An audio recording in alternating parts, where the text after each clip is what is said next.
직권남용과 공직선거법 위반 등의 혐의가 적용된 이재명 경기도지사에 대해 대법원이 무죄 취지로 파기환송했습니다. 이 지사는 직을 유지하는 건 물론 대권주자 입지도 다시 다질 수 있게 됐습니다. 문재인 대통령이 앞으로 부동산 투기를 해서는 돈을 벌 수 없다는 점을 분명히 하겠다고 밝혔습니다. 임대차 3법 등 정부 대책을 입법으로 뒷받침해야 효과를 볼 수 있다며 야당의 협조도 요청했습니다.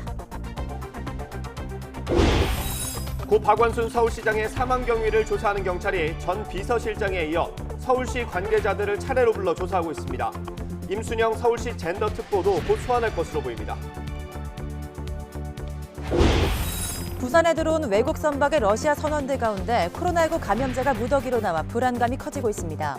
이라크 건설 현장에서 귀국한 우리 노동자도 30여 명에 잇따라 확진 판정을 받았습니다. 인천 대부분 지역은 물론 경기도 시흥과 화성에서도 수돗물에 유충이 나온다는 신고가 잇따르고 있습니다. 정수장과 배수지 조사가 진행되고 있지만 시민들의 불안감은 가라앉지 않고 있습니다. 이른바 검언 유착 의혹 사건과 관련해 유착 당사자인 이동재 전 채널A 기자의 구속영장 심사가 오늘 열립니다. 검찰이 압수한 휴대전화나 대화 녹취록 등을 두고 양측의 치열한 공방이 오갈 것으로 보이는데 구속 여부는 이르면 오늘 밤 결정됩니다.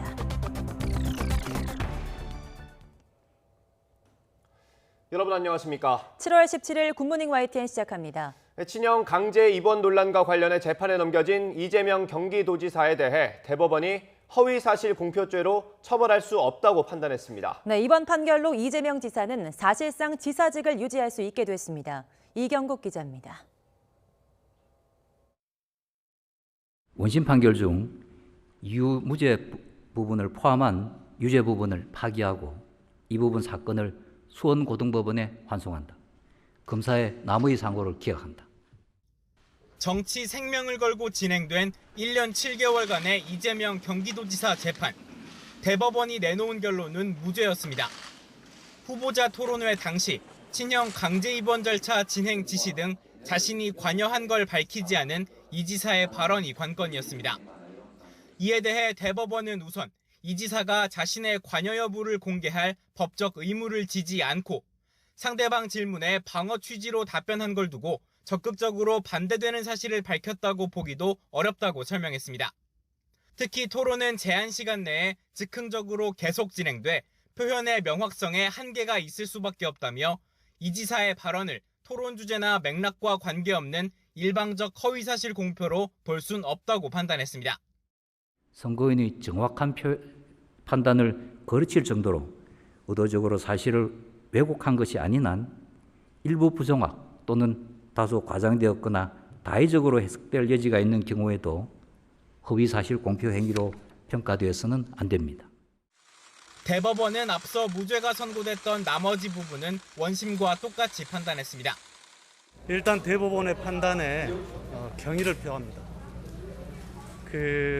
토론회에서의 허위사실 공표 그 헌법 합치적인 해석에 관해서 일응의 기준을 세워주셨고 20여 분 동안 이어진 이번 선고 전 과정은 전국에 생중계됐습니다. 앞으로 파기환송심을 거쳐야 하지만 전원합의체 판결이 뒤집힐 가능성은 거의 없습니다. 정치 생명이 벼랑 끝까지 몰렸던 이 지사는 이번 판결로 사실상 지사직을 지킬 수 있게 됐습니다. YTN 이경국입니다. 이번에 대법관들의 유무죄 판단은 7대5로 갈릴 정도로 의견이 팽팽했습니다. 네, 결과적으로 발언 장소가 토론회였다는 점이 중요하게 고려됐는데요. 다수 대법관들은 TV토론회에서 정치적 표현의 자유를 폭넓게 보장해야 한다고 판단했습니다. 보도에 강희경 기자입니다. 2018년 지방선거를 앞두고 논란이 됐던 토론회 발언은 이재명 경기도지사가 형 강제 입원에 관여하지 않았다는 취지로 답변한 부분입니다. 형님을 정신병원에 입원시키려고 하셨죠? 저는 그런 일 없습니다. 왜 없습니까? 상대의 질문에 이를 부인하는 답변을 하면서 사실을 진술하지 않은 것이 유권자의 판단을 흐릴 정도의 허위사실 공표인지가 쟁점이었습니다. 1심과 2심의 판단이 엇갈렸듯 대법관들 사이에서도 7대5로 의견이 팽팽히 맞섰습니다. 다수 대법관은 먼저 선거에서 중요한 기능을 하는 후보자 토론회에서 특정 발언에 대한 법적 책임을 부과한다면 후보자들이 활발한 토론을 하기 어려워질 수도 있다고 밝혔습니다. 치열한 공방과 후보자 검증을 위축시켜 토론의 의미를 잃게 될 뿐 아니라 표현의 자유와 선거운동의 자유도 제한할 수 있다는 겁니다. 특히 토론 발언을 문제 삼아 고소고발이 이어지고 수사권이 개입된다면 중립성 논란이 불거질 거라며 검찰과 법원의 개입을 최소화해야 한다고 판단했습니다. 일정한 한계를 넘는 표현에 대해서는 엄정한 조치를 취할 필요가 있지만 그에 앞서 자유로운 토론과 성숙한 민주주의를 위하여 표현의 자유를 더욱 넓게 보장하는 것이 보다 중요합니다. 반면 반대 의견을 낸 대법관 5명은 표현의 자유도 결국 선거의 공정성과 선거제도의 기능을 훼손하지 않는 범위에서 인정돼야 한다고 밝혔습니다. 일률적으로 면죄부를 준다면 후보자 토론회의 의의와 기능을 소멸시켜 토론회가 가장 효율적이고 선진적인 선거운동으로 기능할 수 없게 만들고 대법원 전원합의체는 의견 일치가 안 되면 과반수 의결로 판결하는 만큼 무죄 취지의 다수 의견이 결과적으로 대법원의 최종 판단이 됐습니다. 대법원은 이번 판결에 대해 후보자 토론회가 민주주의의 이념에 부합하게 작동할 수 있는 기틀을 마련했다는 점에서 의의가 있다고 평가했습니다. YTN 강희경입니다. 이재명 경기도지사는 대법원 판결 뒤 경기도청 집무실에 나서면서 다음 역할은 국민이 정할 것이라고 말했습니다. 직접 들어보시죠. 먼저 법과 상식에 따라서 인권의 최후 보루로서의 역할을 해주신 대법원에 경의를 표합니다. 그간에 좀 심정이 있으셨을 것 같아요. 다 근거가 없다는 것들을 여러분도 아실 겁니다. 다만 오물을 뒤집어 쓴 상태이기 때문에 털어내는 데는 상당한 시간이 필요할 것이고 향후 행보에 대해서도 좀 말씀해 주시죠. 그 다음에 어떤 역할을 하게 될지는 역시 우리 주권자인 대한민국의 주인인 국민들께서 정하실 거라고 생각합니다. 이재명 경기지사에 대한 대법원 판결을 놓고 민주당은 환영의 뜻을 밝혔지만 통합당은 객관적인 판단인지 모르겠다며 의문을 제기했습니다. 네, 안도하는 민주당과 아쉬워하는 통합당의 분위기를 김주영 기자가 보도합니다. 이재명 경기지사가 무죄 취지의 대법원 판결을 받자 여야 거대 양당은 곧바로 논평을 냈습니다. 더불어민주당은 이번 판결을 환영한다며 청년 기본소득 등 이 지사의 도정을 적극 지원하겠다고 강조했습니다. 반면 미래통합당은 우려를 나타냈습니다. 사법부의 판결을 존중해야 한다면서도 이번 판결이 법관 양심에 근거한 것인지 의문이라고 강하게 비판했습니다. 일단 이 지사의 직이 유지되면서 대선 전초전으로 불리는 내년 보궐선거는 서울과 부산에서만 치러지게 됐습니다. 통합당 입장에서는 정권 심판론에 거센 불을 붙일 수 있는 동력을 하나 잃은 셈이지만 서울과 부산시장은 어느 곳보다 정치적 의미가 큰 만큼 만반의 준비를 다 한다는 계획입니다. 승리에 대한 자신감도 숨기지 않았습니다. 내년 4월 7일에 우리가 겪어야 할 이제 서울시장 보궐선거라든가 부산시장 보궐선거라든가 대통령 선거의 버금가는 우리가 선거를 해야 됩니다. 민주당은 최악의 상황을 피했지만 먹구름은 여전합니다. 두 곳 가운데 하나라도 야당에 뺏길 경우 대선 판도에 영향을 줄 수밖에 없기 때문입니다. 승패의 계산기를 두드리기에 앞서 당원을 고쳐 후보 공천을 해야 할지 말지도 고민입니다. 당대표의 직접 사과에도 지지율은 계속 떨어지는 등 여론은 여전히 싸늘하기 때문입니다. 우리 당 광역단체장 2분이 중도에 사임을 했습니다.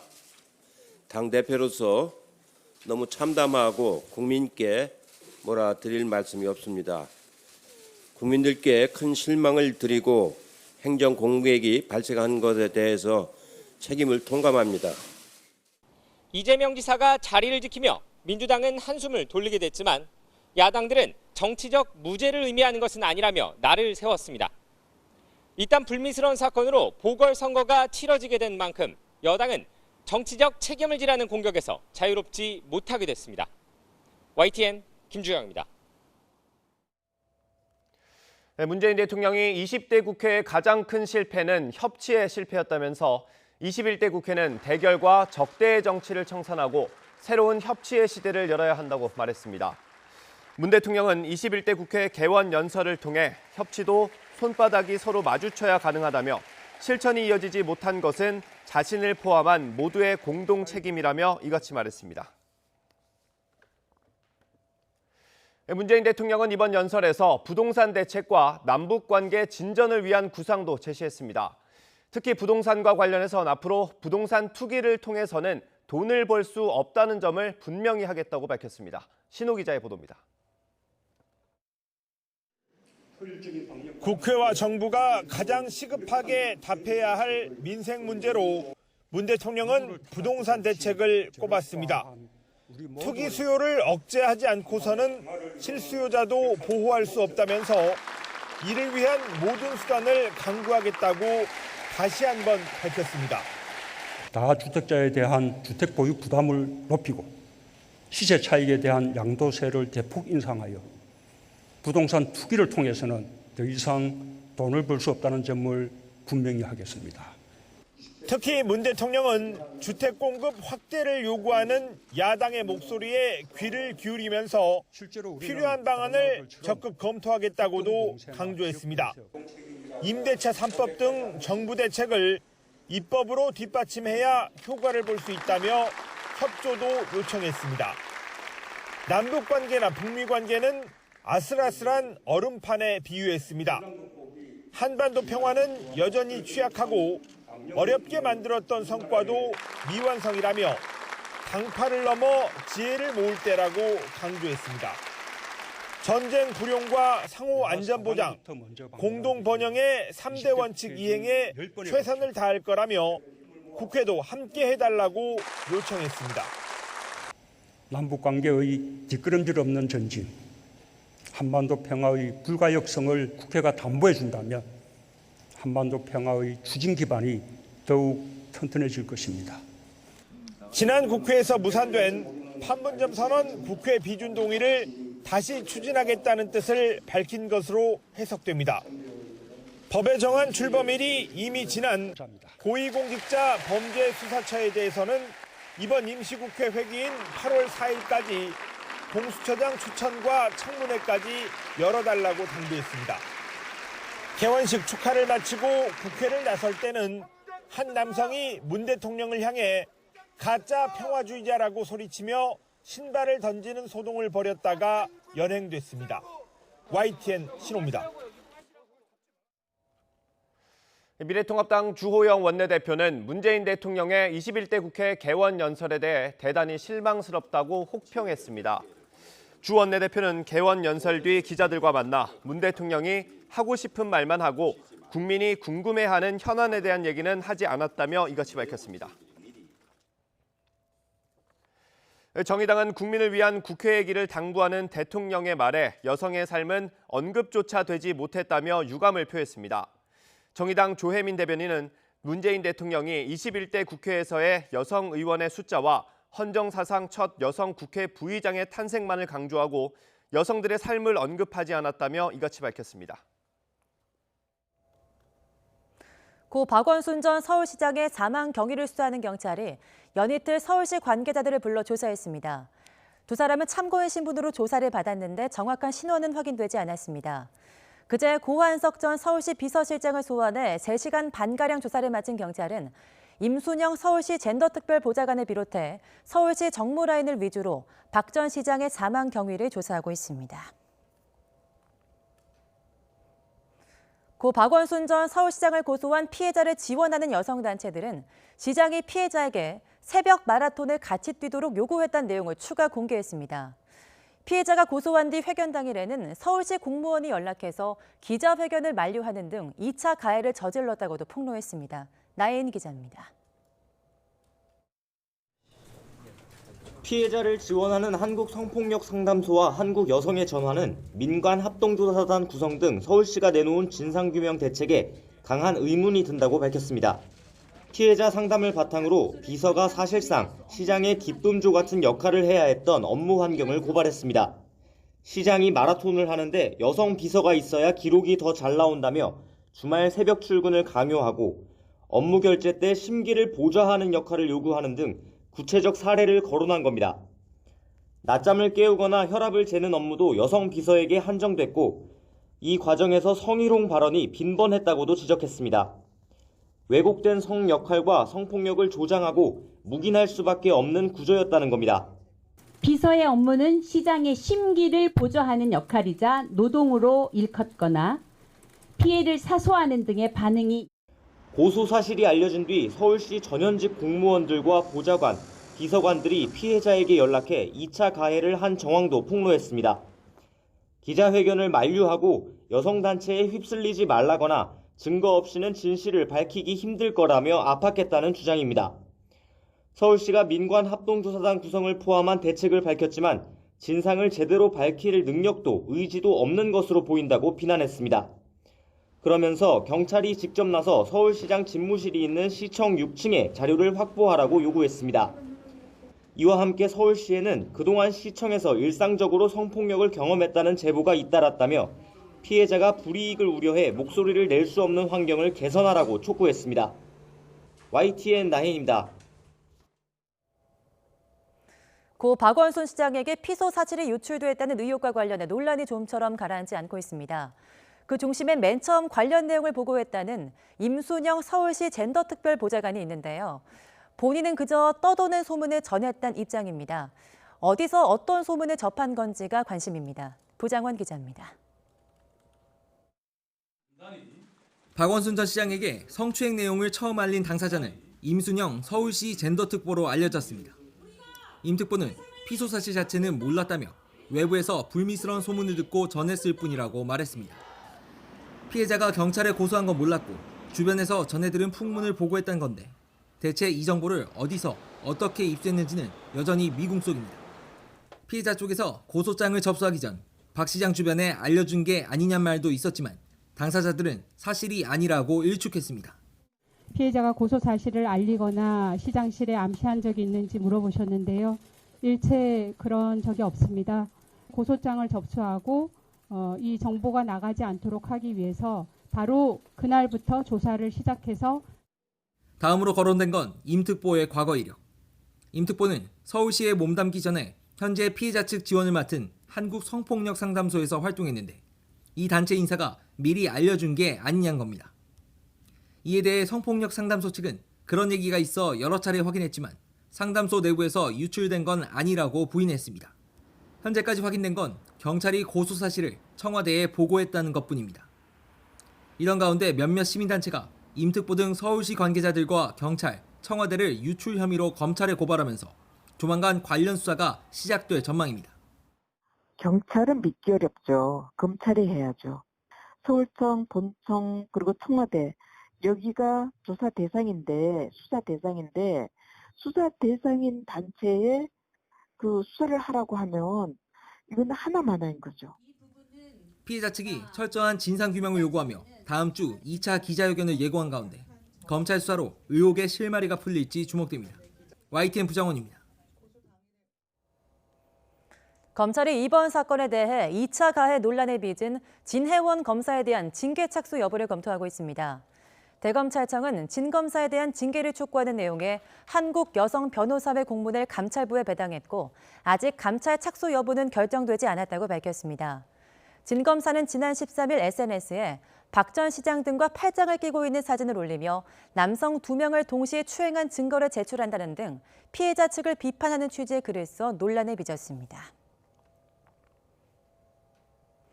고 박원순 시장의 장례식에 해외에서 입국한 아들이 상주로 참석하는 과정에 특혜가 있었다는 의혹이 불거졌습니다. 다른 상주들과 비교해 형평성에 어긋나는 부분이 있었다는 건데요. 어디까지 사실인지 이정미 기자가 팩트체크했습니다. 고 박원순 시장의 아들 주신 씨는 지난 11일 입국해 발이 나는 13일까지 상주로서 빈소를 지켰습니다. 본인이나 배우자의 직계 존비속, 그리고 형제 자매상을 당한 해외 입국자는 누구나 코로나 자가 격리를 면제받을 수 있습니다. 대신 코로나19 검사를 받고 음성 판정이 나올 때까진 별도의 격리시설에 1박 2일 정도 머물러야 합니다. 박주신 씨가 공항에서 코로나 검사를 받는 데 걸린 시간은 4시간가량. 정부는 상을 당한 경우에는 2시간이면 나오는 신속 검사를 진행해 준다고 설명했습니다. 검사 자체에 소요되는 시간은 2시간입니다. 근데 그 아주 제한된 인력만 그 검사를 가능하기 때문에 모든 사람이 다 해줄 수는 없고 인륜적인 문제로 들어온 분들에 대해서는 예외적으로. 실제로 YTN 취재 결과 일반인 상주 가운데도 신속 검사를 받은 경우는 존재했습니다. 하지만 격리시설로 이동하지 않고 공항에서 검사를 받은 건 이례적입니다. 그날은 격리시설이 포화 상태여서 공항에서 검사를 진행했다는 게 검역당국의 설명이지만 이런 경우가 흔하지는 않습니다. 원칙은 임시시설 가시는 거예요. 시설이 부족하다, 급하지 않은 사람이면 좀 공항에서 대기시켰으면 좋겠다 이렇게 하더라고요. 박주신 씨와는 달리 상주로서 자리를 지킬 수 없었다는 해외 입국자들. 실제로 YTN이 서울 시내 대형 병원 5곳을 확인한 결과 자가격리를 면제받아도 조문객을 맞도록 허용하는 곳은 서울대병원 한 곳뿐이었습니다. 아니요, 불가합니다. 입관이나 통과는 저희 가능해요. 이게 또 지침이 또 밖에서 이제 내려오긴 했는데. 서울대병원은 진료동이 아닌 장례식장에선 과거에도 해외 입국자에 대해 별다른 제한 조치를 하지 않아왔다고 주장했습니다. 정부도 금지 지침은 없다고 밝혔지만 서울시는 지난 4월 자가격리 면제자가 상을 치른 뒤 확진 판정을 받자 상주는 자제하라는 취지의 공문을 보낸 적이 있습니다. YTN 이정미입니다.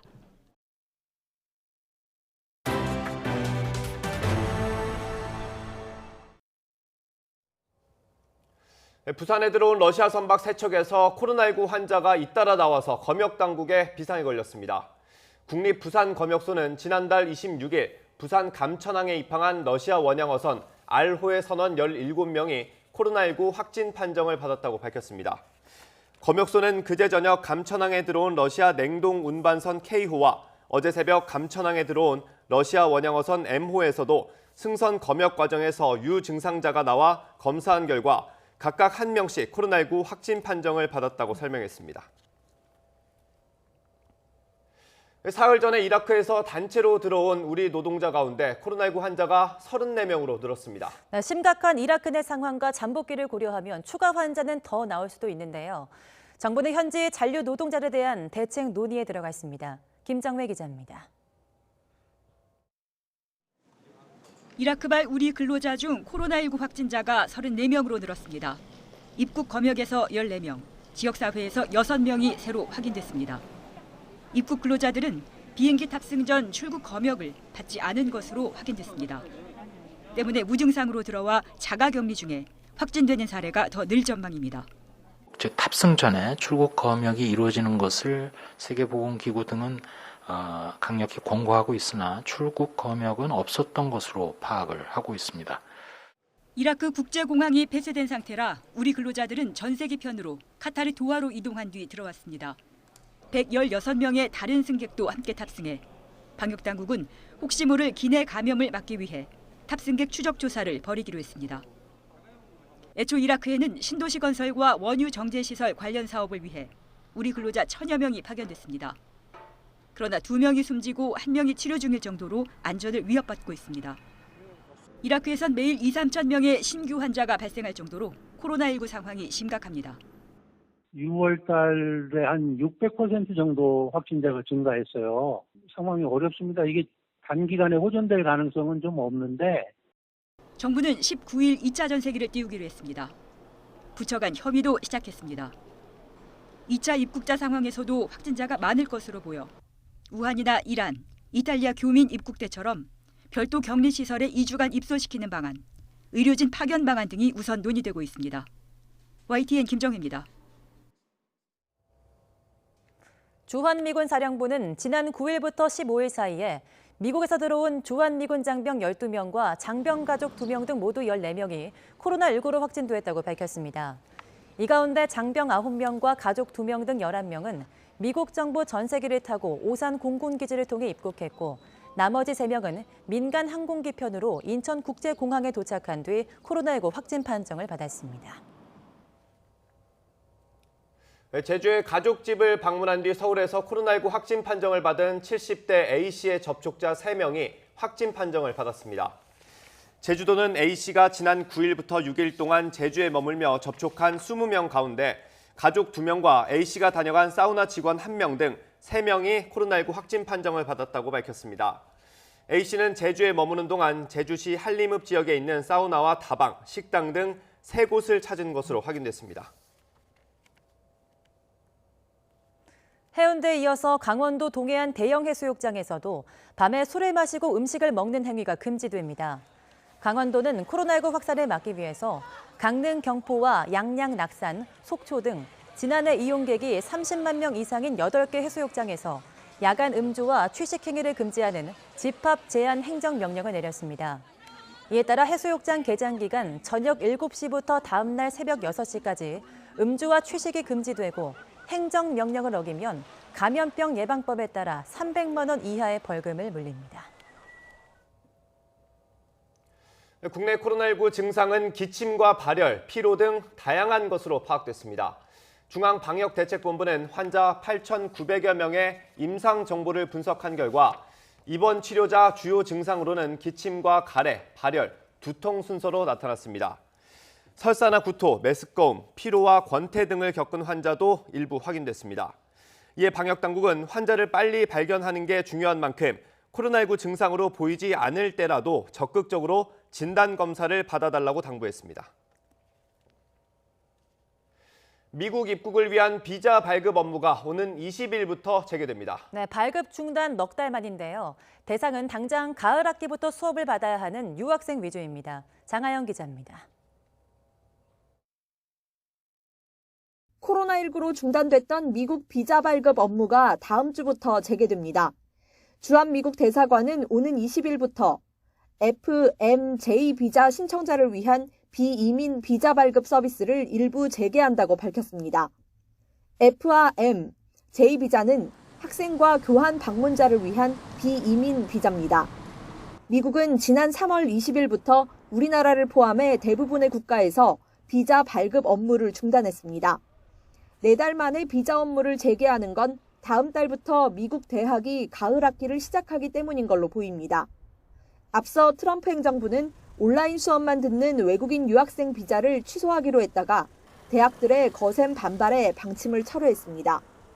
미 대사관은 하지만 취업이나 주재원을 대상으로 한 H1B, H2B, 또 H4L 비자는 예외 사항에 적용되는 경우에만 비자 인터뷰를 할 수 있다고 제안했습니다.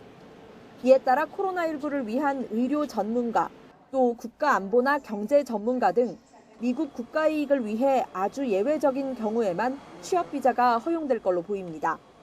미 대사관은 이민비자 발급 재개 시기는 공지하지 않았습니다.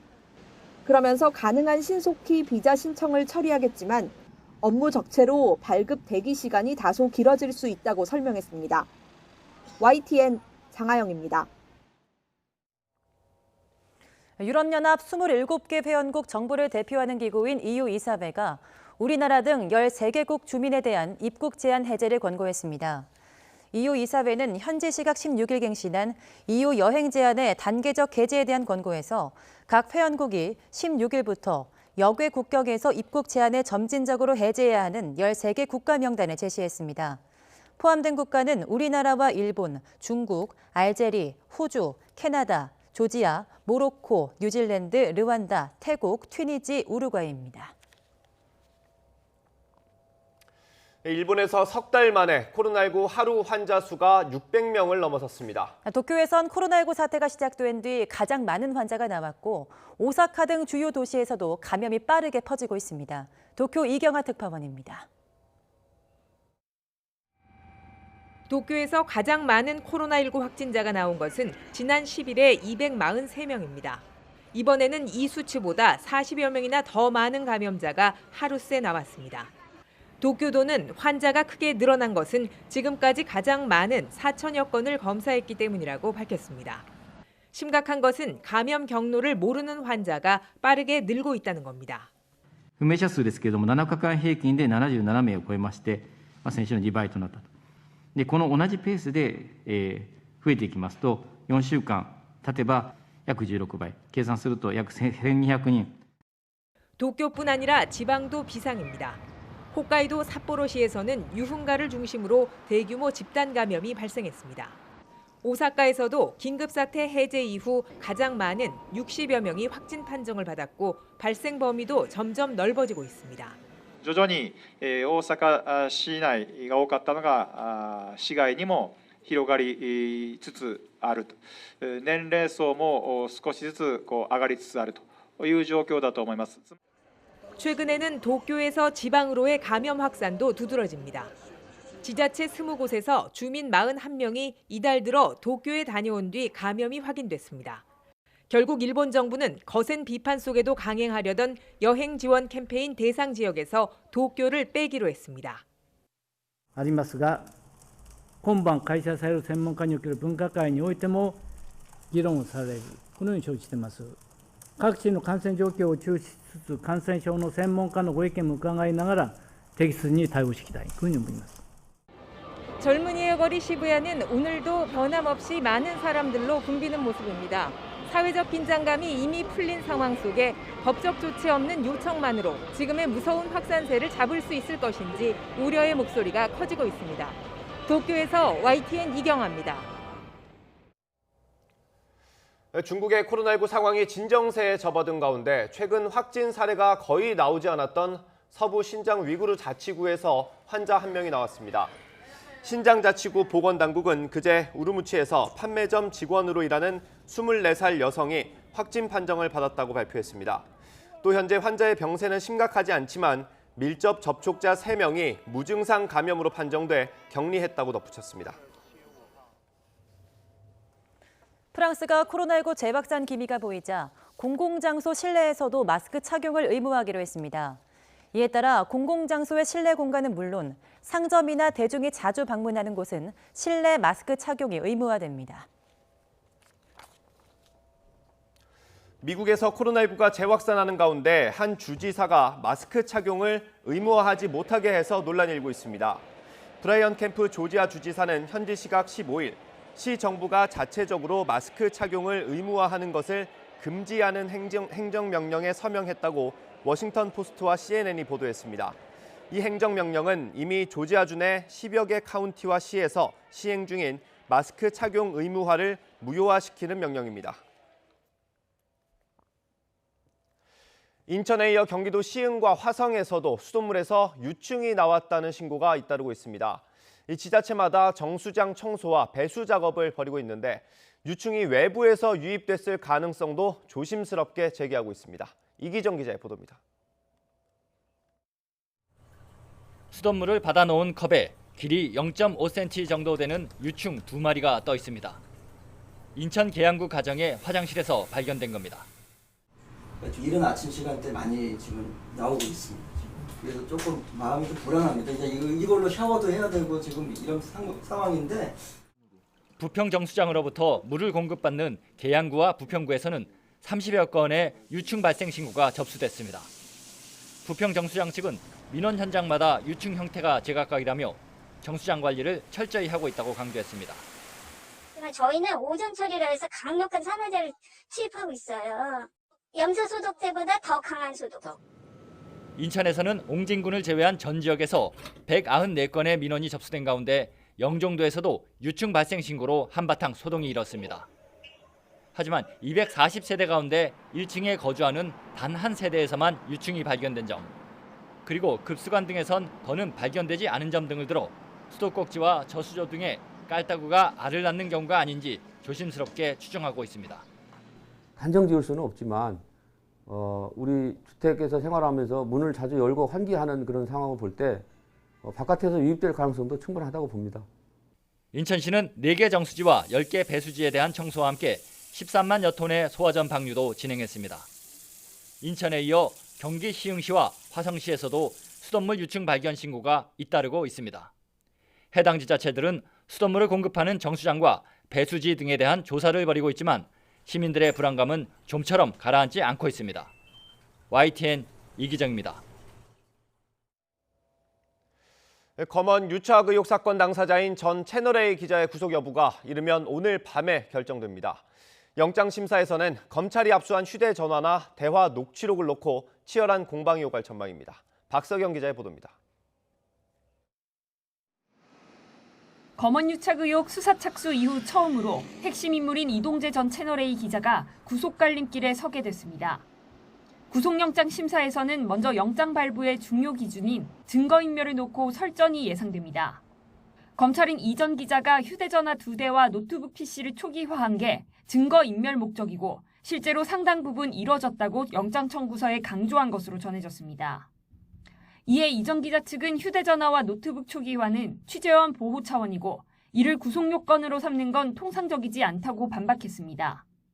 실형이 예상되는 중한 범죄인지 따지는 범죄의 중대성 역시 영장 발부 사유 가운데 핵심인 만큼 범죄 성립 여부를 놓고 양측이 팽팽히 대립할 것으로 보입니다.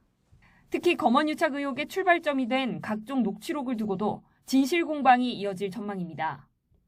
이미 언론에 알려진 제보자 지모 씨와 이 전 기자가 나눈 대화 녹취록은 물론 지난 2월 유착 당사자인 한동훈 검사장과 이 전 기자가 부산고검 차장검사실에서 나눈 대화 녹취록을 두고도 해석이 엇갈리기 때문입니다. 검찰 측은 이 녹취록이 공모의 결정적 증거라 보고 있지만 이 전 기자 측은 맥락과 취지를 보면 오히려 유착이 아닌 걸 반증한다고 주장했습니다. 아울러 이 전 기자 측은 도주할 우려가 없다는 점도 심사에서 강조할 것으로 예상됩니다. 앞서 추미애 법무부 장관이 수사지휘권을 발동하면서 윤석열 검찰총장과 파국 직전까지 갈등을 빚은 배경에는 이 전 기자의 구속영장 청구 방침을 둘러싼 이견도 주요 원인으로 작용했습니다. 오는 24일 예정된 수사심의위원회에서 외부 전문가들이 기소 여부를 판단하기에 앞서 수사팀이 먼저 구속영장 청구로 승부수를 띄운 가운데 법원이 어떤 판단을 내릴지 이목이 쏠립니다. YTN 박석영입니다. 추미애 법무부 장관이 수사지휘권 발동으로 윤석열 검찰총장과 대립하면서 이른바 산사 휴가를 떠났을 당시 비서진을 대동하고 관용차를 사용한 것으로 드러나면서 비판이 제기되자 직접 반박에 나섰습니다.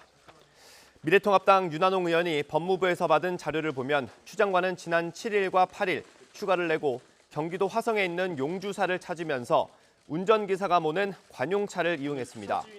또 비서관 1명과 수행비서 1명도 휴가를 내고 동행했는데 일각에선 사적인 용도의 관용차 이용을 금지한 공무원 행동강령 위반이라는 지적이 나왔습니다.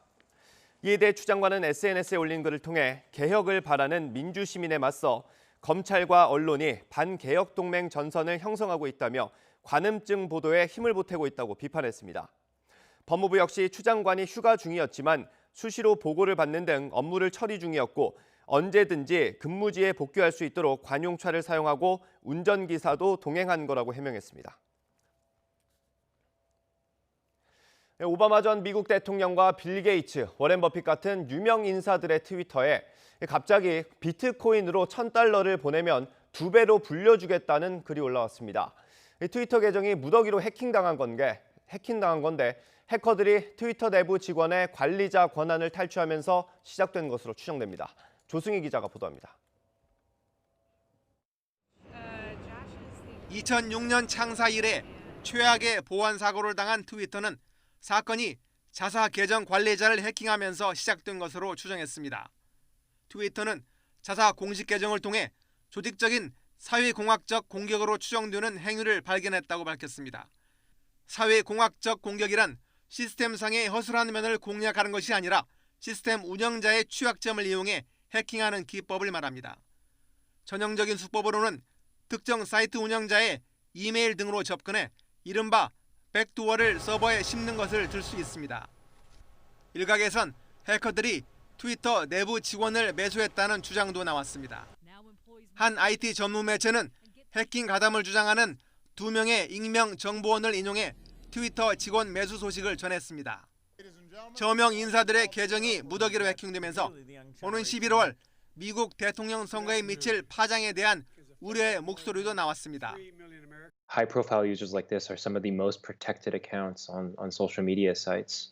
If you can remember a couple years ago when a Twitter contractor took down Donald Trump's account, for example, that caused an incredible frenzy. 이번에는 가상화폐를 매개로 한 금융 범죄에 그쳤지만 선거 전국에서 가짜뉴스가 기승을 부릴 수 있다는 것입니다.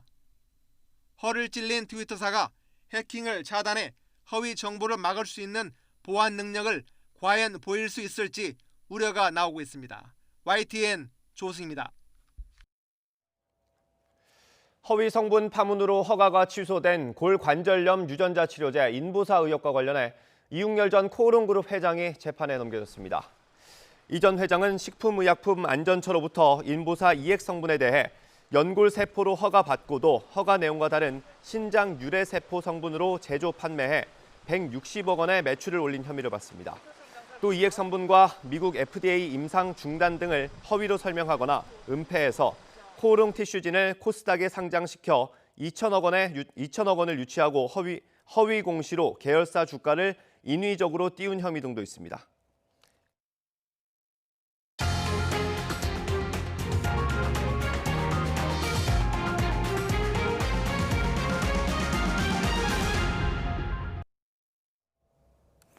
민간 어린이집과 위탁 운영업체의 수상한 공생관계를 고발하는 YTN 연속 보도입니다.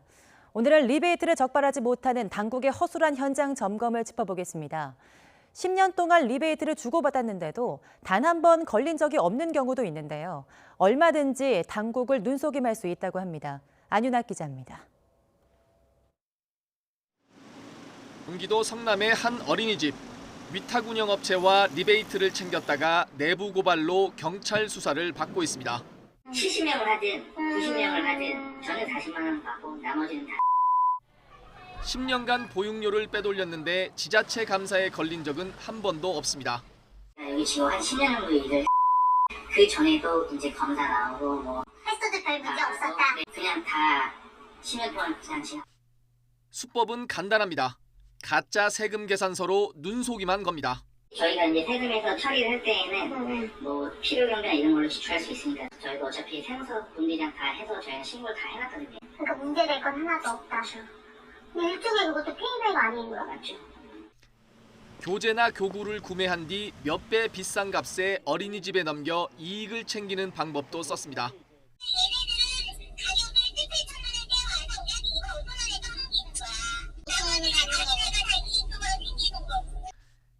이렇게 해도 걸릴 위험은 없습니다. 1년에 한 번씩 나오는 당국의 현장 점검은 서류 확인에 그치기 때문입니다.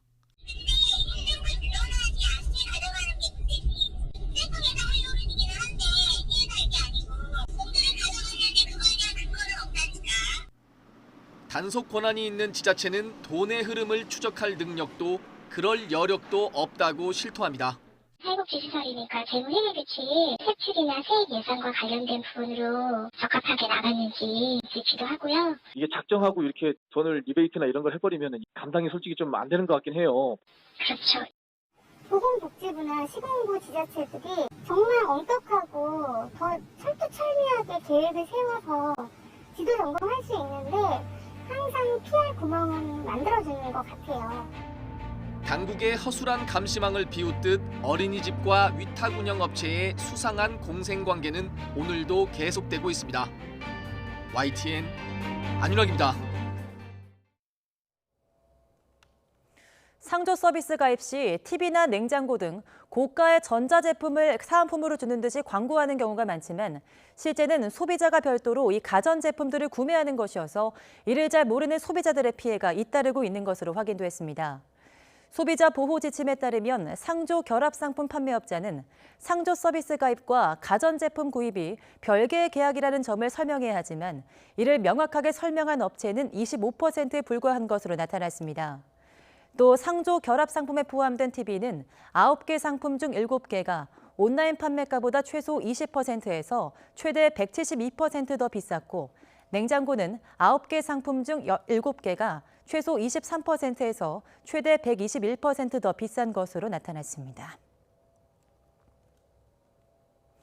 네, 서울 집값을 잡기 위해서 당정이 서울 그린벨트를 해제해서라도 주택 공급을 늘리겠다는 의지를 밝히고 있는데요. 후보지로 거론되는 지역의 부동산 중개업소에는 관련 문의가 잇따르고 있지만 아직 조심스러운 분위기도 감지됩니다. 백종규 기자입니다. 강남권과 가깝고 도로 등이 잘 갖춰져 있는 서울 서초구 내곡동 일대입니다. 개발 제한 구역으로 지정돼 오래된 주택이 들어서 있거나 산과 경작지가 대부분입니다. 뒤로 보이는 내곡동과 세곡동은 과거 보금자리 주택지구를 개발하고 남은 땅이 있어 그린벨트가 해제된다면 신규 택지 후보가 될 가능성이 크다고 여겨지는 곳입니다. 최근 정부가 주택 공급을 늘리기 위해 그린벨트를 해제할 수 있다는 뜻을 밝히자 평소보다는 찾는 사람이 늘었습니다. 일주일에 제가 보기에는 외지인들이 들어오시는 게 한 일주일에 한 3-4팀 정도는 한 보시는 것 같아요. 인근 예비군 훈련장도 후보지로 거론되면서 공인중개업소에 문의도 잇따르고 있습니다. 대부분 구매할 만한 땅이 있느냐는 내용인데 직접적인 거래가 이루어지지는 않고 있습니다. 그동안 그린벨트 해제 이슈가 나올 때마다 거론됐던 지역이라 조심스러운 분위기입니다. 근데 손님들은 아직까지 물어보기만 하지 사자고 던지는 데는 없네요. 서울의 그린벨트는 외곽 지역을 중심으로 전 지역에 퍼져 있는데 지역별로 보면 서초구가 가장 많고 강서구와 노원구, 은평구 순이며 전체 면적은 서울의 25%가량입니다. 그린벨트를 해제한다고 해도 대규모 아파트 단지를 지을 만한 곳은 한정돼 있습니다. 강북은 대부분 산이라 어렵지만 내곡동과 세곡동 일대는 비교적 넓은 면적의 땅이 있고 보존 가치가 떨어지는 3급지 이하의 그린벨트라 만여 가구를 지을 수 있을 것으로 전망됩니다. 서울시를 설득시키는 것이 관건인데 서울시는 그린벨트를 흔들림 없이 지킬 것이라고 맞서고 있어 진통이 예상됩니다. 정치권에서는 그린벨트 대신 군 소유 부지나 골프장 부지 등의 다른 대안도 나오고 있습니다. 그린벨트 해제 계획이 나온다 하더라도 계속해서 서울 수도권 주요 도심에 새 아파트를 공급할 수 있는 후속 계획이 더 나와줘야 현재 공급 부족 해소에 실질적인 효과를 좀 낼 수 있을 걸로 예상이 됩니다. 정부가 숨은 땅 찾기에 심혈을 기울이고 있지만 자칫 투기 심리만 조장할 수 있어 신중한 접근이 필요하다는 우려의 목소리도 나오고 있습니다. YTN 백종규입니다. 세계무역기구 WTO 차기 사무총장 선거에 후보로 나선 유명희 산업통상자원부 통상교섭본부장이 스위스에서 정견 발표를 했습니다. 유 본부장은 위기에 처한 WTO 체제를 정비하고 비전을 실현할 수 있는 적임자임을 강조했습니다. 박철원 기자입니다. 세계무역기구 WTO 차기 사무총장 후보자들이 특별 일반 이사회에서 잇따라 정견 발표를 했습니다. 우리나라의 유명희 통상교섭본부장은 5번째로 연설대에 올랐습니다. 25년간 통상 분야에서 실무 지식과 전문성을 쌓아온 유 본부장은 WTO의 비전을 실현할 수 있는 적임자임을 역설했습니다.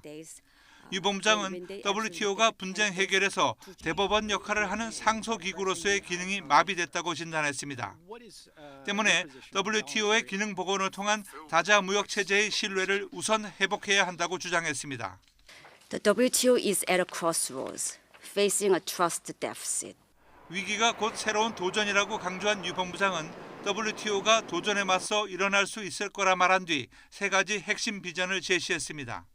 My vision for the WTO is to rebuild trust in the multilateral trading system by making it more relevant, resilient, and responsive. 유명희 본부장의 경쟁 상대로 손꼽히는 나이지리아의 오콘조 이웰라 후보는 첫 번째로 정견 발표에 나서 WTO의 필요성을 강조했습니다. We want peace and security and stability. That is why the WTO is needed, with its ability to arbitrate disputes within members. WTO 사무총장 후보자의 정견 발표는 현지 시각 17일까지 이어지며 이후 2개월 동안 선거운동을 펼치게 됩니다. 정견 발표 후 열린 기자회견에서 유명희 본부장은 한국과 일본은 다자무역 체제의 수혜자라며 WTO 신뢰 회복에 협력해야 한다고 힘주어 말했습니다. 일본이 물밑에서 강력히 반대하고 있는 가운데 11월 초에 첫 한국인 WTO 사무총장이 탄생할 수 있을지 관심이 모아지고 있습니다. YTN 박철원입니다.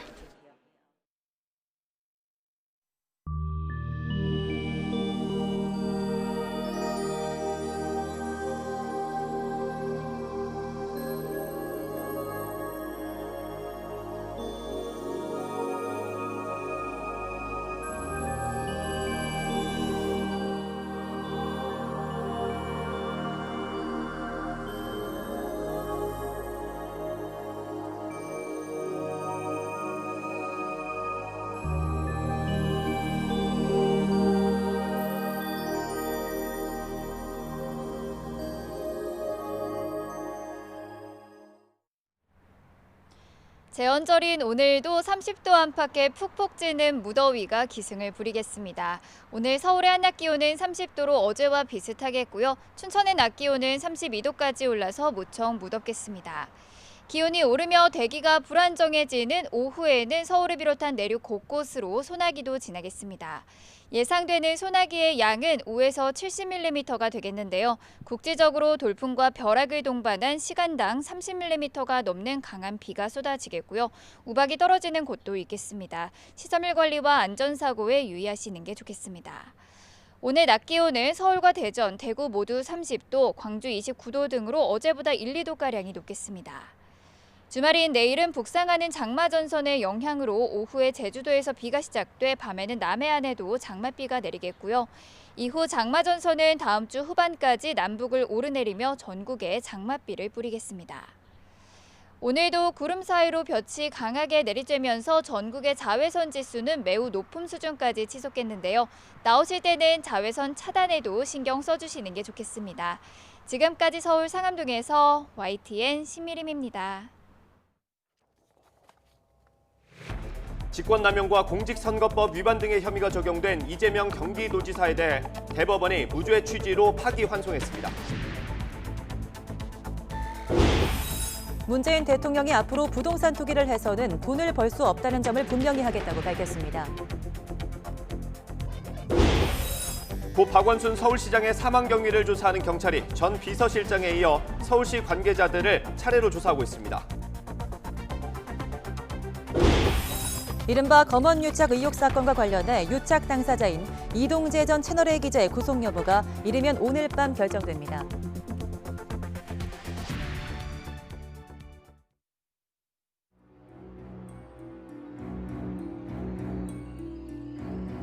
형님을 정신병원에 입원시키려고 하셨죠?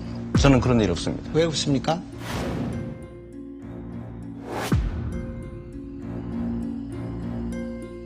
우리 재판부에 깊은 감사와 존경의 마음을 표합니다.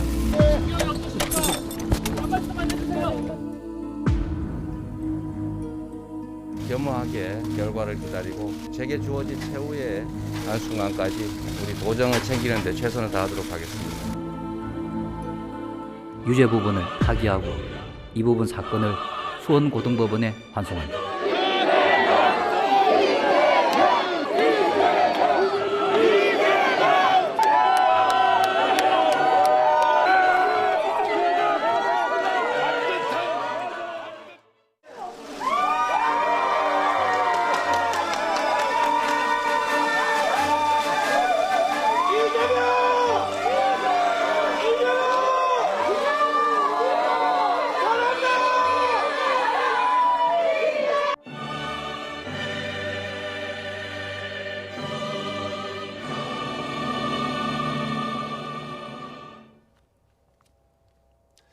친형 강제 입원 논란과 관련해 직권남용과 공직선거법 위반 등의 혐의로 재판에 넘겨진 이재명 경기도지사에 대해 허위사실 공표죄로 처벌할 수 없다고 대법원이 판단했습니다. 대법원 전원합의체는 직권남용 권리행사방해와 공직선거법상 허위사실 공표 혐의 등으로 기소된 이재명 지사에게 벌금 300만 원을 선고한 원심을 깨고 사건을 수원고등법원으로 돌려보냈습니다. 김명수 대법원장이 밝힌 판결 이유 직접 들어보겠습니다.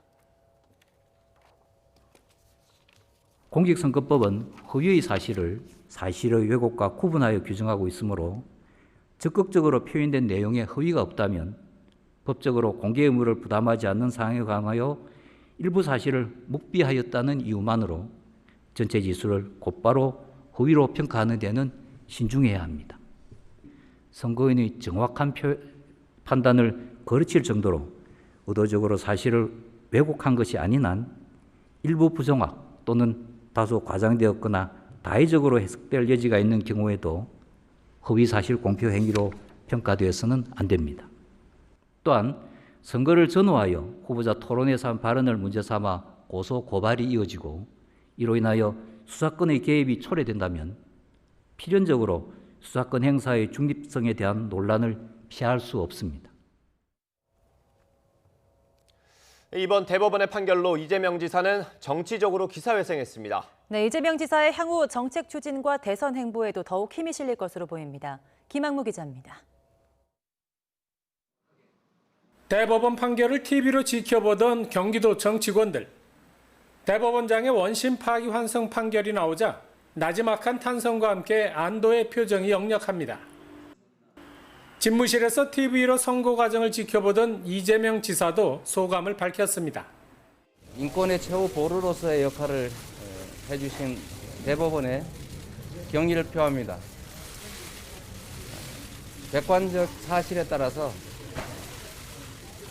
합당한 판결을 내려주신 우리 대법원에 다시 한번 감사드리고, 이 지사는 그동안 관심을 보인 지지자와 주변인들에 대해 감사를 표하고 앞으로 경기도민 삶과 도정을 위해 성과를 내겠다고 밝혔습니다. 취임 이후 겪었던 각종 사안을 의식한 듯 그동안 제기된 부분들은 근거 없고 오물을 뒤집어 쓴 것이란 말도 덧붙였습니다. 이 지사는 이에 앞서 자신의 페이스북을 통해 가족과 타계한 어머니에게 미안함을 전하고 앞으로 더는 가족사가 공적인 의제가 되지 않기를 바란다고 전했습니다. 이번 판결로 이 지사는 그동안 주창해온 기본소득과 자치분권 등의 정책을 더 강력히 추진할 수 있게 됐습니다. 또 잠재적 여권 대선 주자로서의 행보에도 청신호가 켜질 것으로 보입니다. 코로나19 상황에서 보여준 추진력에 힘입어 최근 여권 대선 주자 지지도가 급속히 올라간 데다 이번 판결이 그의 가장 큰 짐을 덜어주었기 때문입니다. 이재명 지사가 이번 판결로 자신을 둘러싼 굴레에서 벗어나긴 했지만 대법관 중 5명이 유죄 취지의 판결을 낸 만큼 이 지사에게는 앞으로도 처신과 정책 추진에 있어 좀 더 신중을 기해야 한다는 교훈이 될 것으로 보입니다. YTN 김학무입니다. 미래통합당은 대법원이 이재명 경기지사에 대해 무죄 취지의 파기환송을 결정한 것에 대해 법과 법관의 양심에 근거한 객관적이고 냉철한 판단인지 의문이 든다고 밝혔습니다. 배준영 대변인은 논평을 내고 은수미 성남시장에 대한 당선 무효형 원심 판단을 뒤집었던 대법원이 이번에도 이재명 지사의 손을 들어준 셈이라며 이같이 말했습니다. 이재명 경기지사에 대한 무죄 취지의 대법원 판결이 나오자 신문은 일제히 주요 기사로 다뤘습니다. 네, 각 신문은 어떤 면에 집중했는지 조간 브리핑 시작합니다. 일면에는 이재명 경기지사에 대한 판결이 요약됐습니다. 이재명 기사회생, 선거토론 일부 부정확한 표현, 허위사실 공표로 볼 수 없다. 표현의 자유를 넓게 보장해야 법관 12명 중 5명은 유죄 의견. 벼랑 끝 회생, 여당 대권 구도 이재명발 경랑. 안희정 박원순 퇴장 속 현직 유지. 친문 세력의 비토 분위기가 숙제. 이재명 경기도 지사직 유지. 기사회생 이재명 대법 면죄부. 뒷면에는 대법원의 판단 근거와 의미가 자세하게 담겼습니다. 다수 의견, 토론회 발언의 사법 판단 경계. 반대 의견, 유권자 판단 방해. 7대5로 무죄 취지 판결이 내려진 배경을 요약했습니다. 소극적 회피마저 벌하면 표현의 자유 지나친 제약. 시간 제약 속에 버린 TV 토론회는 표현을 명확하게 하는데 한계가 있다고 본 점은 싫었고, 대법, 형 강제 입원 질문의 해명 발언, 적극적 공표 행위 아니야. 파기환송된 이유를 한 명 가득 풀었습니다. 전직 대법관, 헌법재판관, 민변 회장 출신까지 이른바 대법원 대 대법원이라 불렸던 재판에 이 지사의 초호화 변호인단을 소개한 기사도 덧붙였습니다. 이재명, 다음 역할은 국민이 정할 것. 지옥에서 다시 온 것 같다. 대선 행보에 본격적으로 나설 것으로 신문은 내다봤습니다. 사법 족쇄 풀린 대권 주자 2위, 코로나 대응, 재난소득, 공공배달앱 개발 등 이재명 표 정책이 호응을 얻었다고 되짚었습니다. 조선일보는 선거 TV 토론에서 거짓말해도 무죄라는 대법이라며 정면으로 비판적인 입장을 보였습니다. 이재명 부활에 쏠린 눈, 이낙연 독주 흔들까? 한쪽에는 문재인 대통령이 개원연설을 하는 동안 이 지사 판결이 궁금한 의원들이 결과를 검색하는 모습을 포착해 사진으로 실었습니다.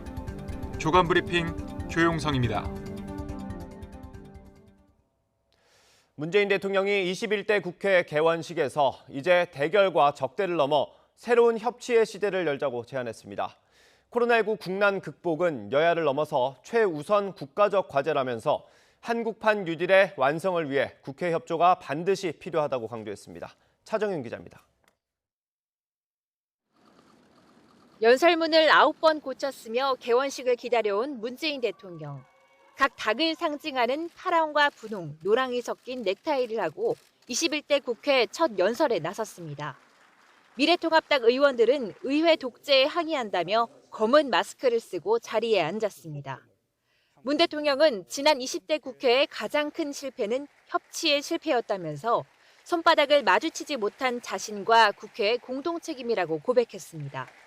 21대 국회에서는 달라져야 한다고 강조했습니다.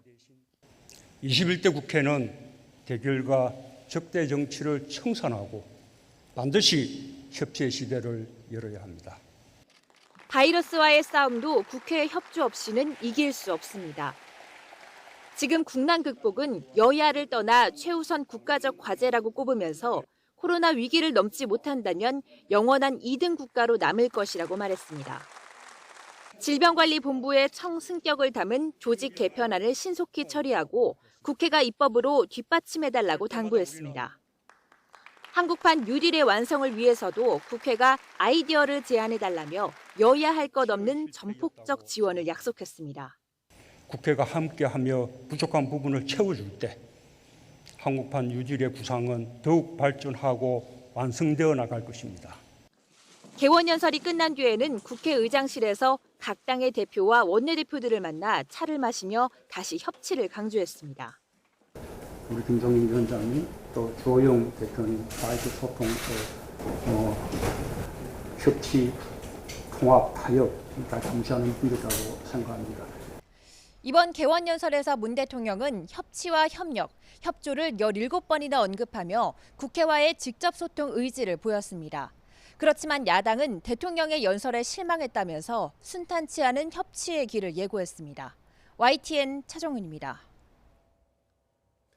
문재인 대통령은 지금 최고의 민생 입법 과제는 부동산 대책이라며 부동산 투기를 통해서는 더는 돈을 벌 수 없다는 점을 분명히 하겠다고 강조했습니다.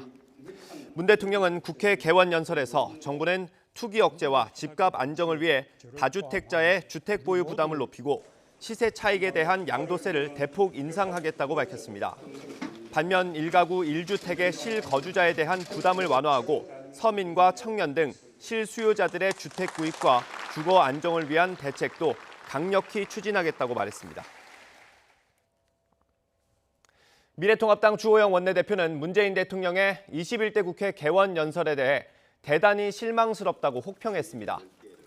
주 원내대표는 개원 연설 뒤 기자들과 만나 문 대통령이 하고 싶은 말만 하고 국민이 궁금해하는 현안에 대한 얘기는 하지 않았다며 이같이 밝혔습니다. 개원 이래 가장 늦은 개원식을 시작으로 21대 국회는 7월 임시국회를 본격 가동했습니다. 더불어민주당은 집값부터 잡겠다는 각오인데 반면 미래통합당은 세금 폭탄을 거두고 박원순 시장 성추행 의혹부터 밝히라고 압박하고 나섰습니다. 나연수 기자의 보도입니다. 21대 국회가 임기 시작 48일 만에 개원식을 열었습니다. 1987년 개헌 이래 가장 늦은 개원식입니다. 국민이 지켜낸 우리 의회 민주주의를 세계의 표준으로 발전시켜 나가십시다. K 민주주의를 향해 나아갑시다.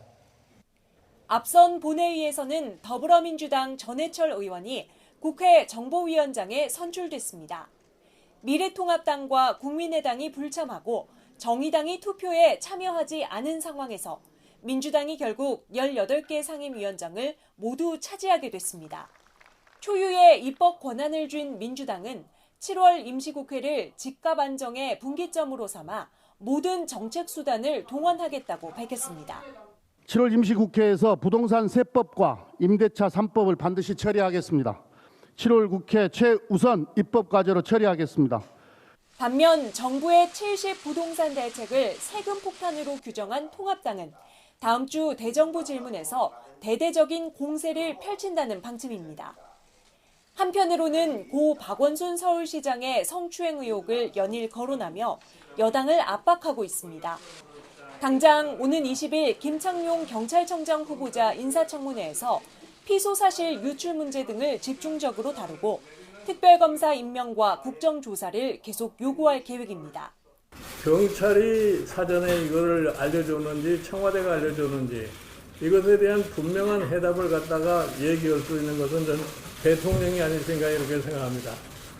이 밖에 이인영 통일부 장관 후보자와 박지원 국가정보원장 후보자 인사청문회, 이미 법정 출범 시한이 지난 고위공직자 범죄수사처장 후보추천위원회 구성에 이르기까지 7월 임시국회는 초입부터 가시밭길이 예상됩니다. 역사상 가장 늦은 개원식을 치렀지만 여전히 야당 몫의 국회 부의장은 공석입니다.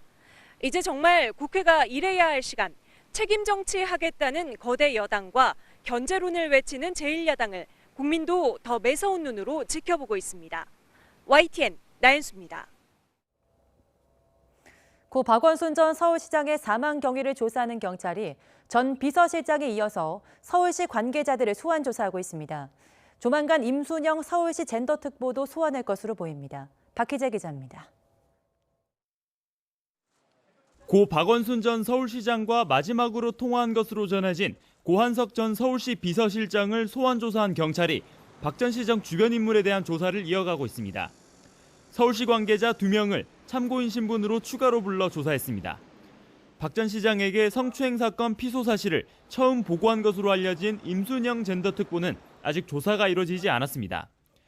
현재 임 특보는 휴가에 들어가 경찰에서도 연락이 닿고 있지 않은 상태로 전해졌습니다. 경찰은 임 특보를 비롯한 서울시 관계자들을 추가로 조사할 예정이라며 소환 일정을 조율하고 있다고 밝혔습니다. 박 전 시장의 휴대전화 분석 작업은 아직 시작되지 않았습니다. 경찰이 존재를 파악한 휴대전화는 석 대, 통신 기록을 확보하기 위해 모두 영장을 신청해둔 상태입니다. 특히 시신 발견 장소에 있던 휴대전화는 박 전 시장이 마지막으로 사용했던 것으로 핵심 단서가 있을 것으로 추정됩니다. 경찰은 디지털 포렌식 분석 방침을 밝혔지만 유족과 협의가 불발되면서 일정이 지연되고 있습니다. 경찰은 유족이 동의하지 않아도 포렌식 절차에 들어갈 수 있지만 사안이 예민하고 중대한 만큼 조율을 우선으로 하겠다고 덧붙였습니다. YTN 박시입니다.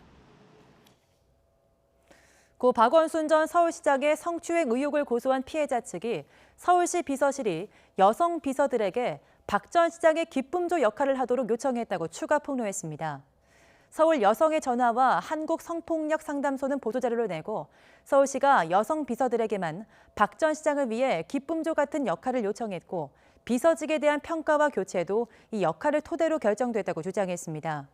특히 마라톤을 할 때 여성 비서와 함께 뛰면 기록이 더 잘 나온다며 주말 새벽에 함께 뛰도록 요구받은 적도 있다고 말했습니다.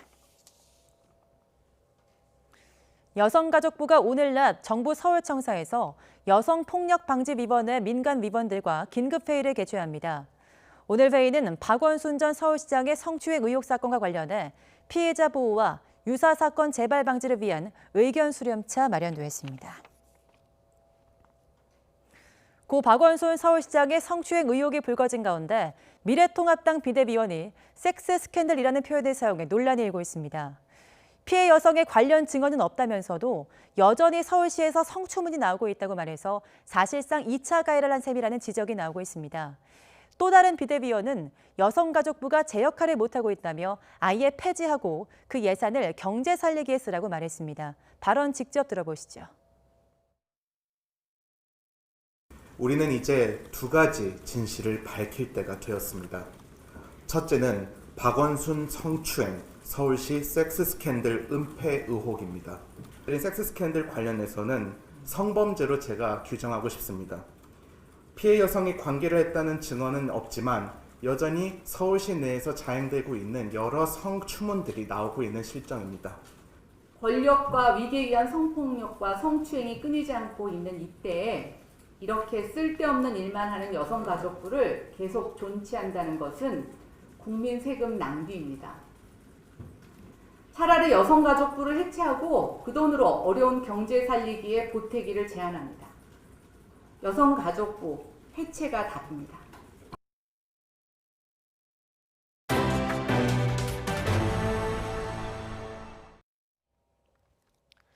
미국 입국을 위한 비자 발급 업무가 오는 20일부터 재개됩니다. 발급 중단 넉 달 만인데 대상은 당장 가을 학기부터 수업을 받아야 하는 유학생 위주입니다. 장하영 기자입니다.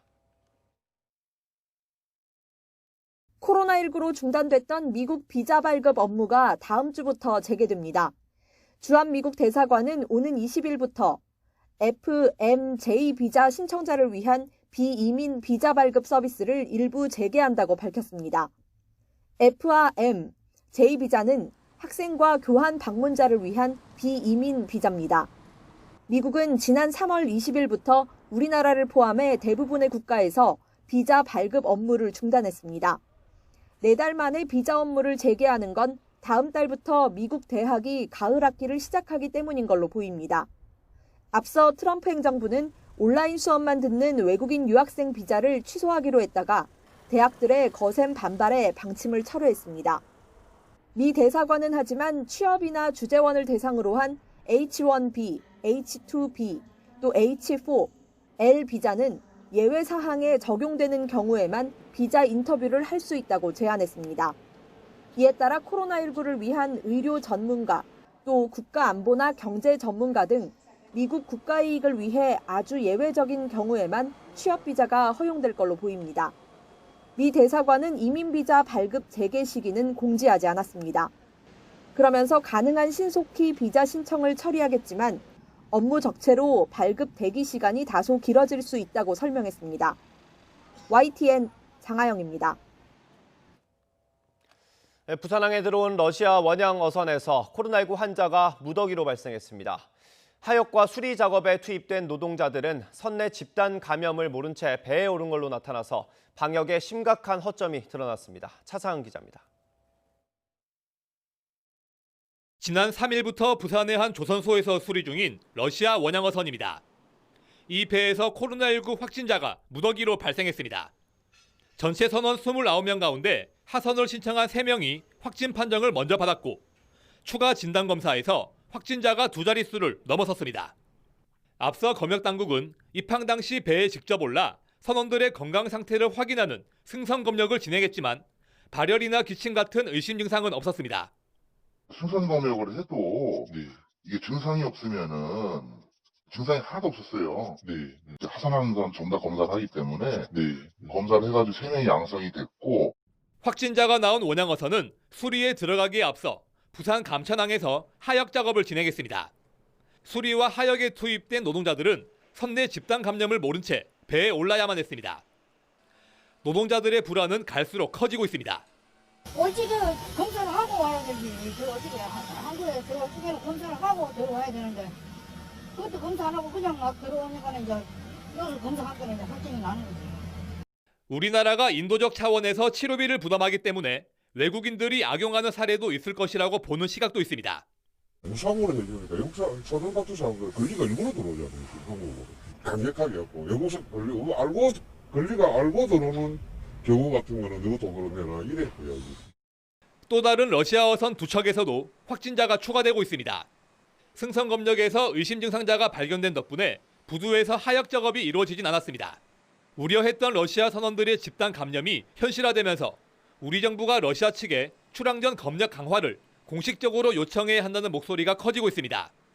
현재까지는 외국인 선원 확진자에 따른 지역사회 감염은 없는 상태이지만 항만 방역에 수시로 구멍이 뚫리면서 불안감은 확산하고 있습니다. YTN 차상은입니다. 사흘 전 이라크에서 단체로 입국한 우리 노동자 가운데 코로나19 환자가 계속 늘고 있습니다. 중앙방역대책본부는 어제 0시 기준 신규 해외 유입 환자 47명 가운데 20명은 이라크에서 온 우리 노동자라고 밝혔습니다. 이로써 지금까지 확인된 이라크에서 귀국한 우리 노동자 확진은 34명이 됐습니다. 일본에서 코로나19 하루 새 환자 수가 600명을 넘어섰습니다. NHK 집계를 보면 어제 하루 동안 일본 전국의 30개 광역지방자치단체와 공항 검역소에서 모두 622명의 코로나19 신규 감염자가 나왔습니다. 일본의 하루 새 환자 수가 600명을 넘은 것은 4월 11일 720명 이후 96일 만에 처음입니다.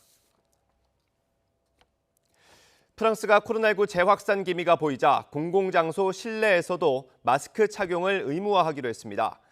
애초 마크롱 프랑스 대통령은 8월 1일부터 이 같은 방안을 도입할 것을 시사했지만 너무 늦다는 지적이 제기됨에 따라 시행 시기를 앞당겼습니다.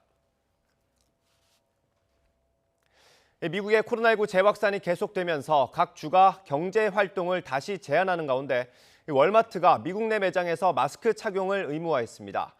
하지만 자동차 경주장에 2만 명이 넘는 관중이 모이는 등 생활 방역과 어긋나는 일이 함께 벌어지고 있는 게 코로나19에 대처하는 미국의 현실이 되고 있습니다. 이동원 기자의 보도입니다. 지난 월요일 식당과 술집의 영업을 다시 제한한 미국 캘리포니아주에선 코로나19 확진자 수가 줄어들지 않고 있습니다. 로스앤젤레스 카운티에서만 6월 초에 2배에 달하는 하루 2,800여 명의 확진자가 발생하고 있습니다. Every county in the state of California impacted by a requirement now to modify indoor operations. 로스앤젤레스 시장은 필수 사업을 제외한 모든 경제 활동을 다시 봉쇄할 수도 있다고 선언했습니다. 오클라호마 주지사는 미국 주지사 중 처음으로 코로나19 양성 판정을 받았습니다. 미국 각 주가 봉쇄 조치 강화를 검토하고 있는 가운데 월마트는 오는 20일부터 미국 내 모든 매장에서 마스크 착용을 의무화했습니다. Maybe two. I think it sets a really good example, and it kind of, I don't know, maybe people will follow on and actually. 월마트의 이 같은 결정에 따라 미국의 다른 대형 체인점도 잇따라 비슷한 결정을 내릴 것으로 보입니다. 하지만 테네시주의 한 자동차 경주장엔 2만 명이 넘는 관중이 모였습니다. 코로나19 사태 이후 가장 많은 관중이 한자리에 모인 행사입니다. 14만 명이 들어갈 수 있는 경기장이라 빈자리가 더 많았지만 대부분의 관중들은 마스크를 쓰지 않았습니다. 코로나19에 대처하는 방식이 이해관계와 집단에 따라 엇박자를 내면서 미국의 코로나19 대처를 더 어렵게 하고 있습니다. YTN 이동원입니다. 유명희 산업통상자원부 통상교섭본부장이 한국과 일본은 다자 무역체제의 수혜자라며 세계무역기구 WTO 신뢰회복에 협력해야 한다고 강조했습니다. 유 본부장은 현지 시각 16일 스위스 제네바 WTO 본부에서 열린 WTO 사무총장 후보자 기자회견에서 양국의 무역 분쟁에도 일본을 다른 회원국처럼 지지할 생각인지 묻는 일본 기자의 말에 한국을 대표해서가 아니라 WTO 사무총장 후보로 이 자리에 왔다며 이같이 답했습니다. 이인영 통일부 장관 후보자와 박지원 국정원장 후보자 인사청문회를 앞두고 정치권에서 두 후보자를 겨냥한 의혹 제기가 시작됐습니다. 후보자 측은 적극 대응에 나선 가운데 야당 측은 자문단까지 구성해 현미경 검증을 예고했습니다. 황혜경 기자입니다. 원내대표 출신 사선 현역 의원도 인사청문회 단골 메뉴인 자녀 병역 특혜 의혹에서 자유롭지 못했습니다. 이인영 통일부 장관 후보자의 아들이 척추질환으로 병역 면제를 받은 뒤 카트레이싱을 하고 맥주 상자를 들어올리는 동영상이 공개돼 특혜 의혹이 불거진 겁니다. 또 스위스 유학 시절 억대 호화 생활을 누렸다는 의혹도 제기됐습니다. 이 후보자 측은 모두 사실무근, 명백한 허위 주장이라며 적극 대응에 나섰습니다. 자녀에게 송금한 금액은 월세 580만 원, 5,102.5 스위스 프랑과 생활비 2,482만 원을 합쳐 총 3,062만 원입니다. 박지원 국정원장 후보자는 군 복무 시절 대학에 다니고 졸업도 한 것으로 드러나 황제 복무 논란이 불거졌습니다. 박 후보자는 부대장 허락 아래 야간에만 학교를 다녔고 당시 관행이었다고 주장했지만 논란이 거세지자 이유 여하를 불문하고 잘못된 일이고 송구하다고 밝혔습니다. 두 후보자 모두 인사청문회를 앞두고 조여오는 압박 공세에 적극 대응하는 모습을 보이고 있는 가운데 야당 측은 자문단까지 꾸려 치열한 검증을 예고하고 나섰습니다. 한 후보자의 행적 파기에 머무르는 게 아니라 그것이 갖는 여러 가지 의혹이 지금 대한민국 현재에 어떤 의미가 있는지 그리고 미래 국정원장의 직무 수행에 어떤 의미를 갖는 것지를 인사청문회법에 따라 국회는 오는 27일까지는 적격 또는 부적격 의견을 담은 경과보고서를 채택해야 합니다. 새 통일외교 안보 진용으로 냉각된 남북관계 돌파구를 마련하려는 정부가 첫 단추를 무사히 꿰 수 있을지 관심이 쏠리고 있습니다. YTN 황혜경입니다. 마이크 폼페이오 미국 국무장관이 오는 11월 미국 대선 전에 3차 북미 정상회담이 열리기 쉽지 않다고 전망했습니다. 진전 가능성이 있어야 정상회담이 가능하다고 한 것을 다시 확인하면서 북한에 대한 압박 메시지를 보낸 것으로 보입니다. 워싱턴 강태욱 특파원의 보도입니다. 폼페이오 장관은 오는 11월 대선까지 몇 개월밖에 남지 않았다며 넉넉한 시간이 아님을 내비쳤습니다. 그 시간 동안 북미 정상이 회담할 수 있을 만한 여건을 만들기는 쉽지 않다고 설명했습니다. 그런 만큼 대선 전에 3차 북미 정상회담이 열릴 것으로 기대하지는 않는다고 말했습니다. There's been all this talk about will there be a summit before the U.S. elections in November. It's now July. I think that's unlikely. 다만 자신의 전망이 틀려서 회담 기회가 있기를 바란다고 덧붙였습니다. 이는 정상회담의 전제 조건으로 충분한 진전 가능성을 언급한 것을 다시 확인하는 차원으로 보입니다.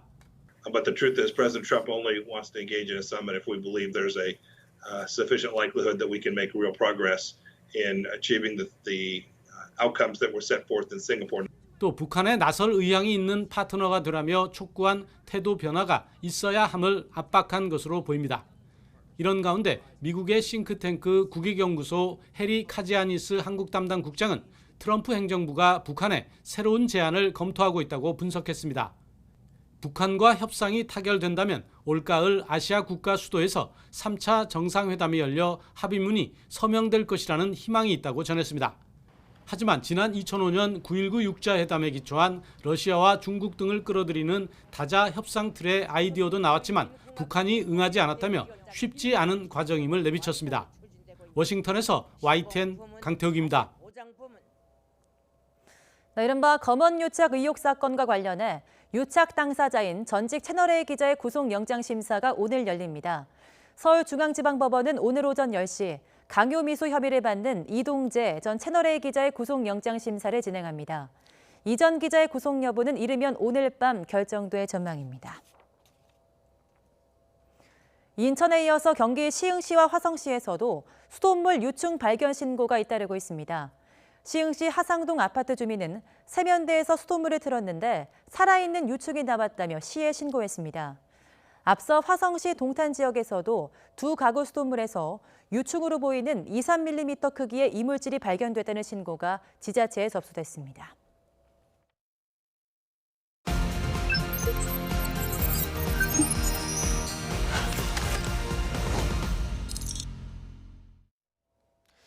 경기도 양주의 한 광업회사가 국가하천 옆에 폐기물을 1년 넘게 무단으로 쌓아놔서 상수원 오염 우려가 커지고 있습니다. 지자체가 7차례나 과태료를 물렸는데도 불법을 저지른 업체는 폐기물을 치우기는커녕 배짱 영업을 계속하고 있습니다. 대체 이유가 뭔지 나혜인 기자가 취재했습니다. 올해부터 국가하천으로 승격된 경기도 양주의 신천. 한탄강으로 이어지는 물길입니다. 하천 옆 검은망 아래 갈색 토사가 잔뜩 쌓여 있습니다. 레미콘 제조용 모래를 만드는 과정에서 나오는 오염된 부산물, 무기성 온입니다. 안에 있는 거고 밖에 있는 거고 엄청나죠, 양은요. 뭐 유해성이 있으니까 그래서 밀원이죠. 뭐. 그리고 이게 말려면 먼지도 많이 나고요.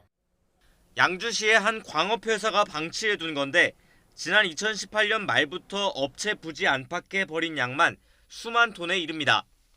폐기물관리법상 사업장 폐기물로 분류되는 무기성 온이는 완전히 말린 뒤 양질의 흙과 섞어 재활용해야 합니다.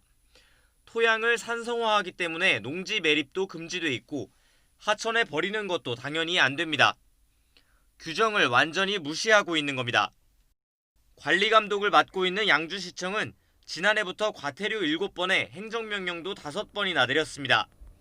그런데도 업체는 꿈쩍도 하지 않고 있습니다.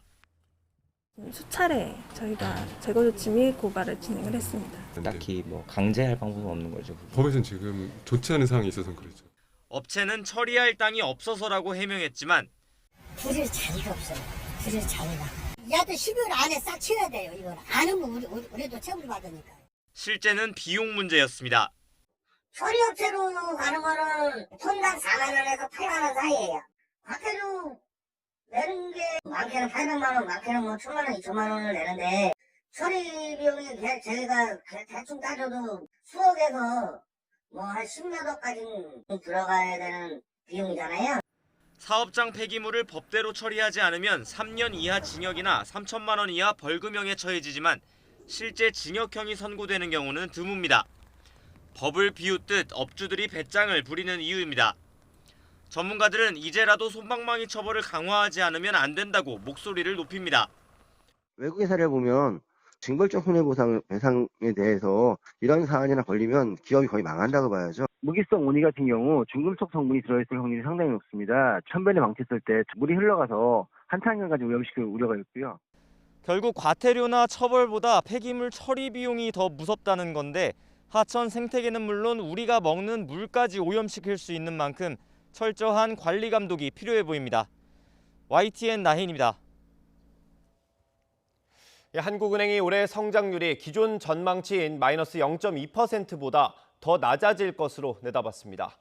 이주열 한국은행 총재는 앞으로 주택 가격의 추가 상승 가능성은 상당히 제한적일 거라고 말했습니다. 보도에 이종수 기자입니다. 이주열 한은 총재는 지난 5월 말에 내놓은 마이너스 0.2% 올해 성장률 전망치의 조정이 불가피하다고 말했습니다. 코로나의 글로벌 확산세가 7월 들어서도 그 확산세가 가속화가 있다는 점, 그에 따른 우리 경제의 어떤 수출에 대한 부정적 영향 이런 것을 이제 반영해서 지난번 5월 전망치를 좀 조정이 불가피하겠다. 이 총재는 3차 추경의 성장률 제고 효과가 0.1에서 0.2%로 봤는데 이를 반영해도 올해 성장률이 마이너스 0.2%를 밑돌 것이란 겁니다. 이 총재는 과열된 부동산 시장 상황과 관련해선 정부 강력 대책으로 다주택자 투기 억제 효과가 있을 것으로 내다봤습니다. 정부의 주택시장 안정화 의지가 아주 확고하고 그다음에 또 상당히 강력한 대책을 내놓은 만큼 앞으로의 주택 가격의 추가 상승 가능성은 상당히 제한적일 거다. 이 총재는 아울러 부동산 시장이 불안하지만 완화적인 통화 정책을 운용하겠다면서 유동성이 자산 시장으로 쏠리지 않게 생산적인 투자처를 만들어주는 것이 대단히 중요하다고 강조했습니다. 이 총재의 기자간담회 직전에 열린 금융통화위원회에서는 만장일치로 현재 연 0.5% 기준금리를 그대로 유지하기로 했습니다. 상대적으로 안정적인 금융시장과 과열 상태인 부동산 등 자산시장을 고려할 때 추가 인하 필요성이 크지 않다는 판단입니다. 이주열 총재는 국내의 경기 부진이 깊어져 통화도 추가 완화가 필요하다고 판단될 경우 금리 외 대출, 공개시장 운영 등 다른 정책 수단을 활용해 대응해 나갈 것이라고 밝혔습니다. 추경에 따른 국채 발행 증가로 장기금리가 오르면 한은이 적극적으로 국채 매입에 나설 것이라는 의지도 거듭 밝혔습니다. YTN 이종수입니다. 오바마 전 미국 대통령과 빌 게이츠, 워렌 버핏 같은 유명 인사들의 트위터에 갑자기 비트코인으로 $1,000를 보내면 2배로 불려주겠다는 글이 올라왔습니다. 트위터 계정이 해킹을 당한 건데 현재까지 $100,000 이상 피해가 발생한 것으로 파악됐습니다. 보도에 박홍구 기자입니다. 버락 오바마 전 대통령의 트위터 계정입니다. 30분 안에 $1,000, 우리 돈 약 120만 원을 비트코인으로 보내면 돈을 2배로 돌려주겠다는 글이 올라와 있습니다. 민주당 대선 후보인 조 바이든 전 부통령과 억만장자 투자가 워런 버핏, 빌 게이츠, 아마존 CEO 베이조스의 트위터에도 비슷한 글이 게시됐습니다. 대부분 곧바로 삭제됐으나 전기차 업체 테슬라의 CEO 일론 머스크의 계정에는 3차례나 똑같은 글이 올라오기도 했습니다. 모두 해킹당한 것입니다.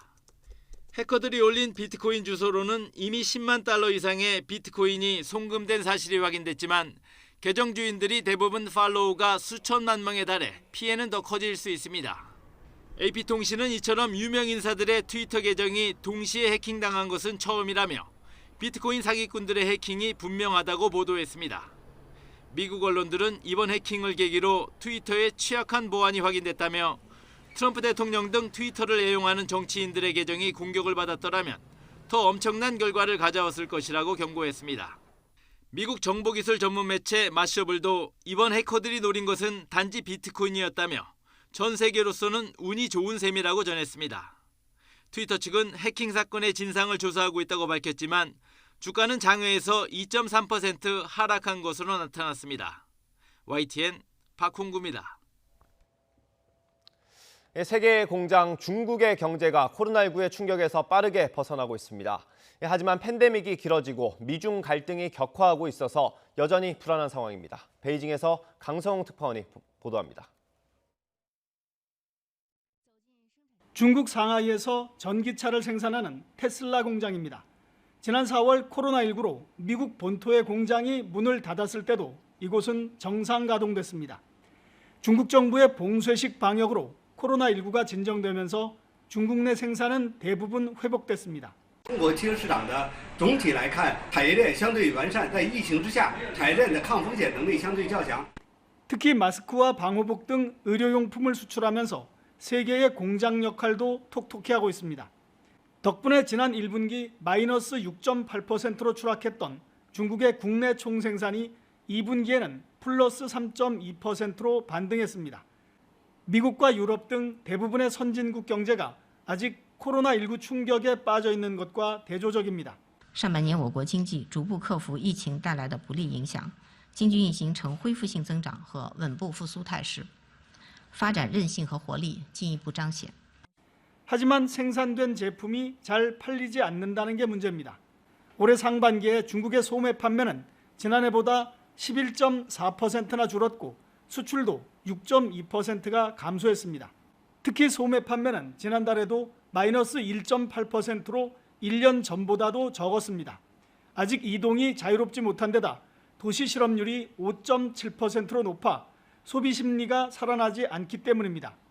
리커창 총리도 코로나19의 충격과 세계 경기 하강이 중국에 전례 없는 악영향을 주고 있다고 인정했습니다. 여기다 미중 갈등이 무역뿐 아니라 홍콩 문제와 남중국해 문제로 번지면서 첨예해지고 있어 중국 경제의 불확실성도 더 커지고 있습니다. 베이징에서 YTN 강성웅입니다. 코로나19가 다시 기승을 부리면서 미국의 신규 실업자 감소세에 제동이 걸렸습니다. 미국 노동부는 지난주 신규 실업수당 청구 건수가 130만 건으로 집계됐다고 현지 시각 16일 발표했습니다. 신규 실업수당 청구 건수가 한 주 동안 10,000건 줄어든 건 미국에서 코로나19가 본격적으로 유행하기 시작한 지난 3월 이후 가장 적은 감소폭이라고 통신은 전했습니다. 유럽중앙은행이 정책금리를 동결하고 코로나19 대응을 위한 채권 매입을 계획대로 지속하기로 했습니다. 유럽중앙은행은 현지 시각 16일 통화정책회의를 연 뒤 보도자료를 통해 기준금리를 현행 0%로 유지하기로 결정했다고 밝혔습니다. 또 코로나19의 경제적 충격에 대응하기 위해 계획한 1조 3,500억 유로, 우리 돈으로 1,852조 6천억 원 규모의 채권 매입 프로그램인 팬데믹 긴급 매입 프로그램을 계획대로 계속 집행하기로 했습니다. 굿모닝 YTN 60초 뒤에 이어집니다.